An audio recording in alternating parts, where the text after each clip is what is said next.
Hello everyone, আসসালামু আলাইকুম। Welcome back to our new video. আজকে হচ্ছে আম্মু মুরগির মাংস রান্না করবে, তো এর জন্য হচ্ছে মুরগি কেটে নিচ্ছে। এখন এটার মধ্যে হচ্ছে মশলা দিয়ে মাখিয়ে তারপর এটা একটু হালকা ভেজে নেবে। ফার্স্টে হচ্ছে লবণ দিয়ে দিয়েছে, তারপর হচ্ছে হলুদের গুঁড়া আর মরিচের গুঁড়া দিয়ে দিয়েছে। এখন ভালোভাবে এটা মাখিয়ে নিতে হবে। তো মুরগিটা মাখানো শেষ, আর যেহেতু আম্মু আলু দিয়ে রান্না করবে তো এর জন্য হচ্ছে আলুটা কেটে নিয়েছে। আলুটাও হালকা ভাজবে, তো এর জন্য হচ্ছে আলুটা মশলা দিয়ে ভালোভাবে মেখে নিবে।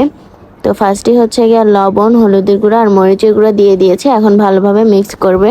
তো মিক্স করা শেষ। এখন হচ্ছে গিয়া মুরগির মাংসটা আর হচ্ছে আলুটা তেলের মধ্যে ভেজে নেবে হালকা। এখন হচ্ছে তেলটা হালকা গরম হওয়ার পরে আম্মু এখানে মুরগির মাংসগুলো দিয়ে দিছে, আর এগুলো কিন্তু একদম হালকা করে ভাজবে।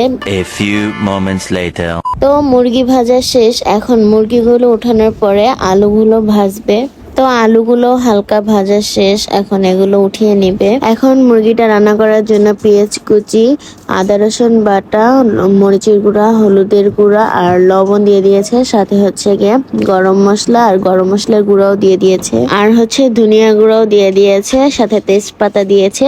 এখন মশলাটাকে ভালোভাবে কষিয়ে নিবে। A few moments later. তো মশলা কষানো শেষ, এখন মুরগিটা দিয়ে দিয়েছে, সাথে হচ্ছে আলুও দিয়ে দিয়েছে। এখন ভালোভাবে লাড়া দিয়ে নেবে। তো লাড়া দেওয়ার পরে হচ্ছে পরিমাণ মতো পানি দিয়ে দিয়েছে।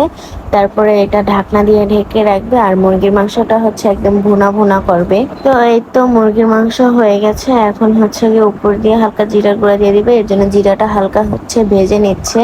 ভেজে নেওয়ার পর এটা গুঁড়ো করে তারপরে মুরগির মাংসের উপরে ছিটিয়ে দিবে। তো এই তো উপর দিয়ে জিরার গুঁড়োটা দিয়ে দিয়েছে। আর আপনারা কারা কারা এভাবে মুরগির মাংস রান্না করেন কমেন্ট করে জানাবেন। আজকের ভিডিওটা এতটুকুই। ভালো থাকবেন, সুস্থ থাকবেন। আল্লাহ হাফেজ।